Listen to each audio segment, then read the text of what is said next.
Hello,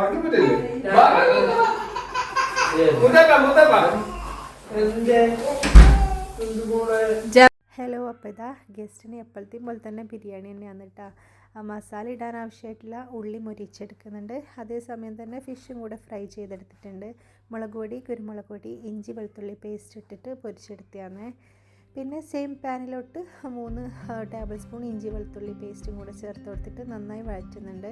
same പാനിലേക്ക് തന്നെ ചെറുതായിട്ട് അരിഞ്ഞിട്ടുള്ള ഒരു 4 ഉള്ളിയും കൂടെ ചേർത്ത് കൊടുത്തിട്ടുണ്ട്. സെയിം പാൻ തന്നെ എടുക്കണം കേട്ടോ. ഫിഷ് ഫ്രൈ ചെയ്ത് സെയിം പാനിൽ ഉണ്ടാക്കിയാൽ മാത്രമേ മസാല നല്ല ടേസ്റ്റ് ഉണ്ടാവൂ.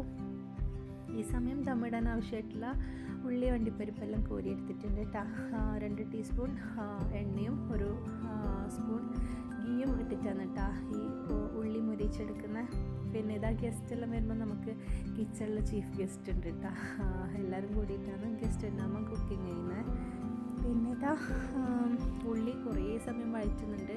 കാര്യം മസാല നന്നായി കുഴഞ്ഞ് വന്നെങ്കിലേ നമ്മളെ ബിരിയാണിക്ക് ഭയങ്കര ഒരു മസാലക്ക് നല്ലൊരു ടേസ്റ്റ് ഉണ്ടാവും. പിന്നെ ഇതാ നെയ്ച്ചോറിന് ആവശ്യമായിട്ടുള്ള ഉള്ളി ഒന്ന് എണ്ണയിൽ മൂപ്പിച്ചെടുത്തിട്ടുണ്ട്. പിന്നെ 1 ഗ്ലാസ് അരിക്ക് 1.25 വെള്ളം എന്നുള്ള അളവിൽ വെള്ളം തിളക്കാൻ വെച്ചിട്ടുണ്ട് കേട്ടോ. ബിരിയാണിയുടെ നെയ്ച്ചോറിന് വേണ്ടിയിട്ട്. പിന്നെ ദമ്മിടുമ്പം കറക്റ്റ് ആയിക്കോളും. പിന്നെ ഇതാ 2 തക്കാളിയും കൂടി ചേർത്ത് കൊടുക്കുന്നുണ്ട്.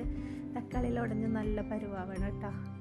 പിന്നെ മസാലയെല്ലാം ആയിക്കഴിഞ്ഞാൽ അതിൽ പച്ചമുളകും 1 ടീസ്പൂൺ കുരുമുളക്, ഗരം മസാല, മഞ്ഞൾപ്പൊടി മാത്രം ഇട്ടിട്ട് നന്നായിട്ട് ഇളക്കി കൊടുത്തിട്ടുണ്ട്. പിന്നെ വെള്ളം തിളച്ച സമയത്ത് അരി കൂടി ഇട്ടുകൊടുത്ത് അടച്ച് വെച്ചിട്ടുണ്ട് കേട്ടോ.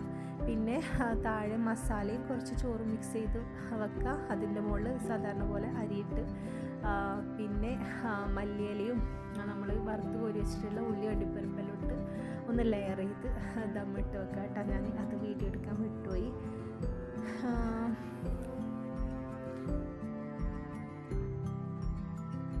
അപ്പോൾ ഇതാ നല്ല ടേസ്റ്റ് ആയിട്ടുള്ള ബിരിയാണി റെഡി ആയിട്ടുണ്ട്. നിങ്ങൾ ഇങ്ങനെ തന്നെയാണോ ബിരിയാണി ഉണ്ടാക്കൽ? ഒന്ന് കമൻറ്റ് ചെയ്യട്ടോ. ഓക്കെ, ബൈ, അസ്സലാമു അലൈക്കും.